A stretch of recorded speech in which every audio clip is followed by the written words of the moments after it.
In 1995, a graphic design teacher named Linda Weinman, and also an aspiring entrepreneur, decided to get the website lynda.com. She did so because she needed a sandbox to play in with the new graphic design tools, the digital tools that were being developed at that time, Photoshop, Illustrator, and many more.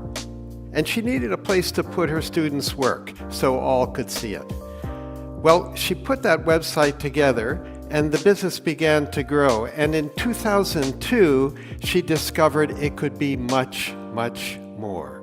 So she moved all of her teaching online. Later, the business was sold to LinkedIn, who renamed it LinkedIn Learning, sold for $1.5 billion US. Linda is the poster child for what I call the counter-conventional mindsets of entrepreneurs. So I want to tell you about these mindsets today, and here we go. So number one, why do I call them counter-conventional? Well, first, these 6 mindsets run counter to the best practices, as we call them, that are done in big companies today. They fly in the face of much of what we teach at London Business School and other business schools about strategy, about marketing, about risk, and about much more. Now, you might say, John, what do you mean by mindset? A mindset, of course, is up here, right? It's those things, attitudes, habits, thoughts, mental inclination, which, when something comes our way, predetermines the response we make to that something that comes our way. And those somethings, as we entrepreneurs call them, are opportunities. So I want to tell you about these 6 mindsets. And the first one I call Yes, We Can. Now, B-School Strategy 101 says the following. What we're supposed to do in a company is stick to our knitting. We've got to figure out what we're really good at. We call them core competencies, and we've got to build on them, invest in them, nurture them, make them more robust. And if somebody comes along and says, can you do something different that's outside of that? What are we supposed to say? No, I'm sorry, we don't do that around here.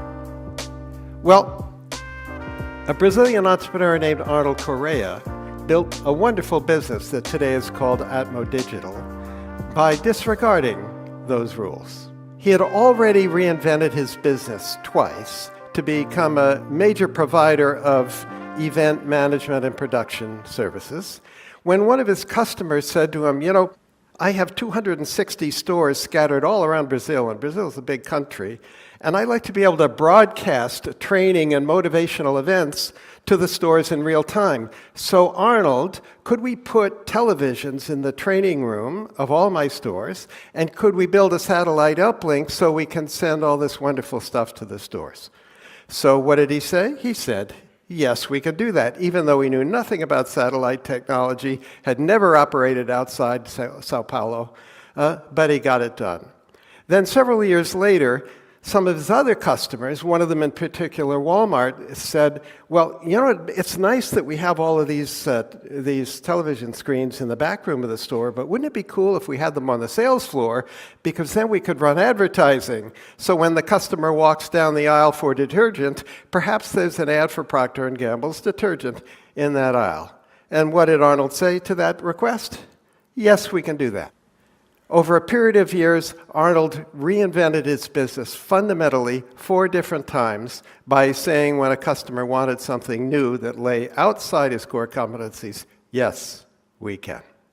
The second one I want to tell you about, I call problem first, not product first logic. So in big companies today, it's all about the products. So when I'm in the US, my family and I have used Tide for many years to wash our clothes. And we get a chuckle every now and then because we can tell a new brand manager has come along, because what happens? They change the product, right? They take the blue speckles out of it and turn them green. And they call it new improved. Is this innovation, guys? I'm not so sure. Coca-Cola, what is there? There was classic Coke, and then there was new Coke. That didn't work out too well. Then there was Diet Coke, and Coke Zero, and Vanilla Coke, and Cherry Coke, lots of Cokes. I don't think this is what innovation is all about. But for entrepreneurs, we don't focus on products, we focus on problems. So a guy named Jonathan Thorne developed a technology that did something very useful. This instrument you see in front of you is called a surgical forceps. It's the tool that almost every surgeon in any kind of medical discipline uses to do his or her work. But there's a problem with these surgical forceps. They stick to human tissue.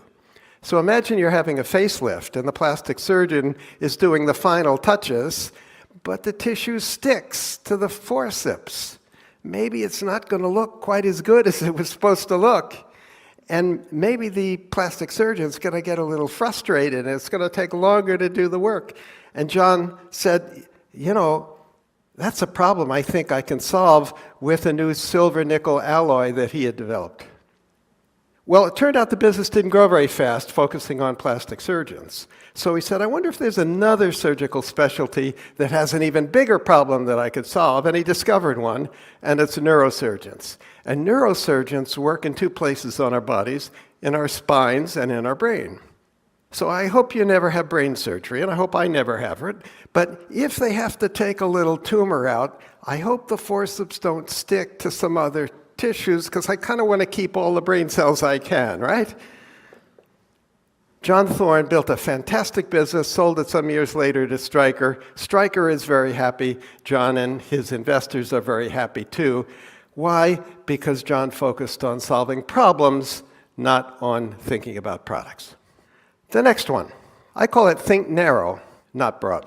Like John Thorne, an entrepreneur I'm going to tell you about focused on a problem, but thought very narrowly about a target market. But the big company wisdom doesn't want narrow target markets. It wants big target markets, right? Because you've got to move the needle. Why would a big company mess around with something small?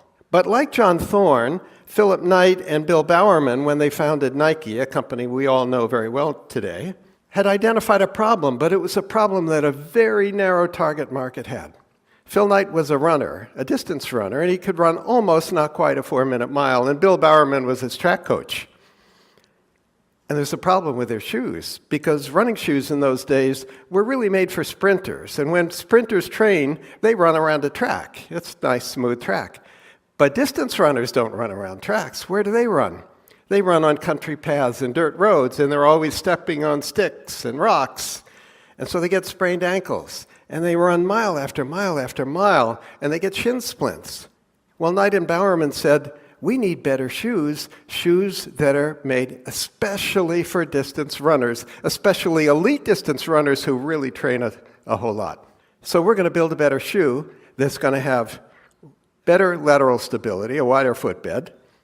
It's going to have a little more cushioning in it to protect against those shin splints. And by the way, if it's a little bit lighter weight, a few ounces lighter times all the steps in running a mile or a 2-mile or a marathon, it's going to make for faster race times too. So we know what happened with Nike, right? Once they developed the skills to design shoes explicitly made for a target market, a narrow one, and once they learned to import those shoes from Asia, and once they learned to get athletes to adopt those shoes, what did they do? Well, John McEnroe in tennis, Michael Jordan and basketball came next, and we know what the story is with Nike today. They're the global leader in athletic footwear and much more. Okay, the next one, asking for the cash and riding the float. Big companies today are awash in cash. Even in these tricky times we're in today, there's cash all over the place, right? Merck, in 2018, spent all this money giving money back to shareholders through stock buybacks and dividends, and they could only find $10 billion worth of R&D to do with all that cash. Is something wrong here? I think this just doesn't feel right.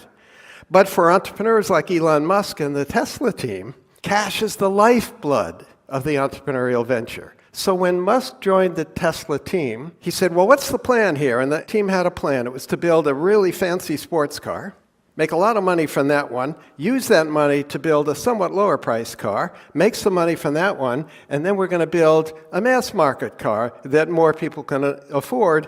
And in so doing, we're going to make a real dent in the emissions problem that the global automobile industry creates.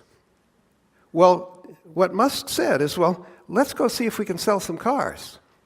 So They did a little roadshow in California, and they invited people on this little roadshow with 3 characteristics. Number 1, they cared about the environment. Number 2, they were wealthy. And number 3, they thought it might be cool to have the next big thing parked in their driveway. Well, guess what? They sold 100 Tesla Roadsters for $100,000 each, cash on the barrelhead, pay tonight. How much? Do the math. How much money they got to start building Roadsters? $10 million in the bank, in cash, before they had built Roadster number 1. Well, that principle has carried Tesla all the way through its journey. So when they introduced the Model 3 several years ago, nearly 500,000 consumers put down deposits of $1,000 each. Do that math, 500,000 consumers, $1,000 each, $500 million in the bank, in cash, with which to begin doing the engineering, build the tooling, fit out the factory, and more. Wouldn't you like to build your entrepreneurial venture with that kind of business model? Okay, the next one. I call it beg, borrow, but please don't steal.